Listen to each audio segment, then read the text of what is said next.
Hello and welcome back to This or That presented by Verizon with Kobe and Dash. My music is very quiet. I'm turning this up real quick. We've got two more YouTube submitted slides I've heard. Let's get right to them because the LCS proper is starting this weekend. We're done with lock-in tournament and the real rosters are gonna join. All right, first up, this is a YouTube comment. It comes from Jonathan Zhou. It says, would you rather, in every single game, have it last 15 minutes or have it last 50 minutes? 15, for sure. Gotta get the more games in to be able to climb. No, you want every game 50 minutes? That's ridiculous. Do you know? You can't plan around that. You gotta stop well, for yes, something, I can. James. I know they're all exactly 50 minutes. You can't play the game. It's a piece of the question. Okay, here's why it's 50 minutes and not 15. Because if every game is 15, you are gonna become so bored of this game so fast, win or lose. Because everything's either gonna be too hard or too easy. And you're never gonna have a game that's just the right challenge and makes, you know those games that are 50 minutes long and they're back and forth? You know why those are good? Getting it and you're like, this is why I play League of Legends. You know why those are good? Because they are rare. Those are the exception to the rule. The long one where you really fight it out. I can't be squishing 50-minute games into my day all the time. 15 minutes. If you have to choose one, it's gotta be that. Oh, Next wow. time. Okay, I don't know about that. I'm curious what everyone thinks on all that right, one. More likely to be a dark horse MVP candidate, River or Luger. Both of them outstanding members of their teams in lock-in tournament. I am super biased jungler. I love River. River is definitely one of my new NA jungle aspirations. So creative, so aggressive.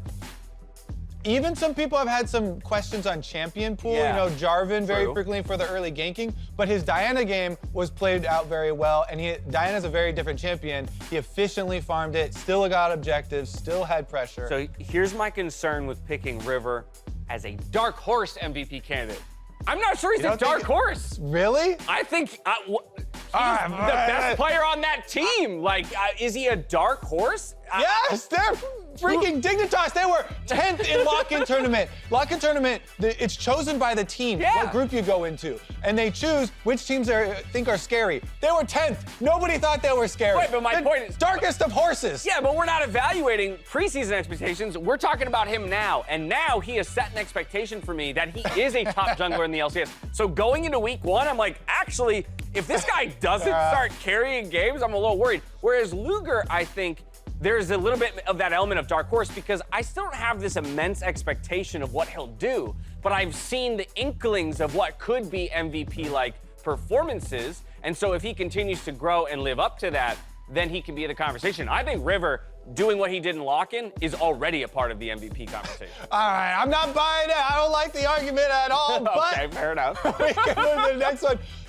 Luger and Poom definitely dominating bottom lane. I'm excited to see where they go. Exactly. But, all right, more excited to see start. The duo or the two yet to come over from Cloud9 in Summon and Berserker, or Keaiduo and Shenyi. Okay, so background here. Keaiduo, LDL, Shenyi was actually on Fun Plus Phoenix Blaze, the B team of FPX. Fans will remember from World Champions. LCK squad over here. You remember World Champions. LCK squad bringing over Summit, the best player on Sandbox. Straight up LCK team. So he's not coming off a B League or anything like that. Berserker is amateur from T1, building him up. Most excited, I think Summit should probably have the most hype. He is coming straight from Sandbox, LCK level, absolutely dominating top laner. So he's definitely one you can have faith in. But maybe you're more excited to see the unknown, James. That's a good point, actually. That is a good argument for this side. And Shenyi did play some games for actual FPX subbed in, so he also has LPL level. You make a good case, because I was originally going to say, honestly, there's no case for that being the more exciting duo right now, just because it is more unknown. And for me, I don't have to go further than Summit to get excited, because so many people have already been deeming him the best top laner in the league. Dude hasn't even stepped foot in North America. He's not even in the league He's not even in the league. He's not in the country. And people are like, yeah, best top laner. He's gonna smash everybody. And I'm like, well then, all right, let's see it. Like week 1. And so like, not to throw shade at Berserker, but he is in the shadow of Summit right now. And so like, I'm excited to see him as well. But for me, it's all about that top lane in Summit. So. I like it. We can start shortening all their names too to Berserker, yeah. Berserker, little Zerky. I was thinking Berserker Greaves in my head, like Berserker Greaves, Berserker Greaves. Well, we'll have like rapper names for everybody. Little Zerk. I love it, I love it. Okay, more likely to survive the wilds of a Pokemon world. Is it gonna be Josedeodo? Is it gonna be Revenge? Or is it gonna be Raz? Why is Raz Team Rocket? Also, production did him dirty. What is this? I love it. And in reading this, I was like, this has to be a YouTube comment. It's not. This is our production team decided this was a worthwhile conversation for us to have. I think it's well crafted, and we look what went into it. So I think they might be giving away what answer they want, though, because Team Rocket are always going to have the least chance of survival in the Pokemon world. They're always blasting off. You know why they're blasting off? Again. Because they just got their asses handed to them. Yeah, exactly. That's what I was going to say.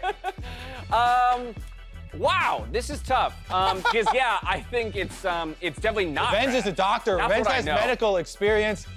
You know what? I think he would have the best chance to survive, and Raz the least. Yeah, no, I think you're right. When you put a bunch of adolescents out into the wild in the Pokemon universe, you wonder how they're all going to survive out on their own when Mom sends them out, which is like Revenge works out. He's a medical. Exactly. Well, he's not a doctor, but he went to med school for like he's pre-med. He's more a doctor than any of us. And that's all that matters. So we're gonna go with Revenge. Most deserving of a starting spot on any team. Our lock-in substitute champions here. Who you got? Zven, Eyla, Darshan. Ethan Perisho from YouTube sent. Dude, Darshan was clapping people on tank. His auction game was incredibly impressive, trying to hard carry. It's any team. Eyla, pretty good sub for Core JJ. See, I was gonna say, I feel like we're gonna snub Eyla here because he's the young one, right? And because I'm tempted to say Zven, because again, to me, there's this piece of me that just refuses to believe he's not LCS caliber. You know, I'm like, this guy is good enough to play on any LCS squad with the right pieces and support around him. To your point, Darshan, amazing lock-in. There was just the first auction game, which was a little rough. They still won, didn't matter. Okay, right? Most recent auction game was sick. Exactly.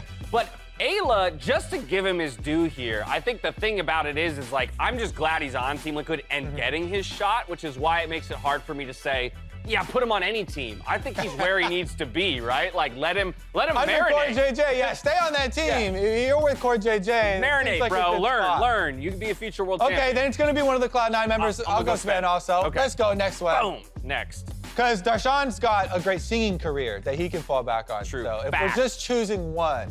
Bjergsen, though, lived in the garage the whole time. So which one's more likely to be true? Blaber and Fudge actually set fire to that car. It's 100% that one. That's for sure true. That's way more likely. It's not even close. That's way more likely. I was wrapping my head around this one. I was like, what could this slide possibly be answering? Bjergsen lived in that garage this whole time?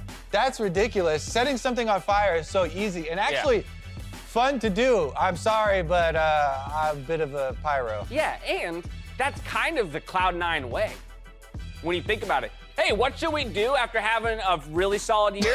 Let's move our top. Let's set fire to everything. Move our top laner to mid. Let's bring in a couple of imports. Let's go ahead and just ship off the best support in the league to another team. Let's take our starting caliber ADC and put him in academy. I don't really know what we're doing here, but everything's on fire and it's working. All right, which team is hungrier in week 1? E.g., after being swept in finals, they're gonna be hungry. They are gonna be hungry. 100 Thieves, they got booted out so early, even kind of forgot that they were supposedly supposed to be one of the strongest teams coming in, defending champions, practicing in Korea, scrimming together, same roster.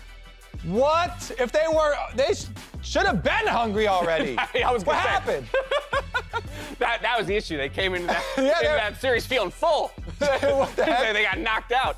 I'm with you. It's because of the precipitous fall, right?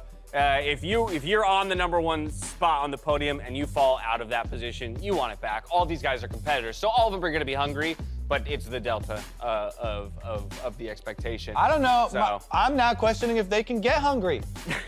Can you get hungry? Can you even get hungry? What was that? Get hungry. All right, last slide here. TL's lock-in MVP is a Bwipo, wider Bwipo, or widest Bwipo. Did we get the widest Bwipo? That I think would be.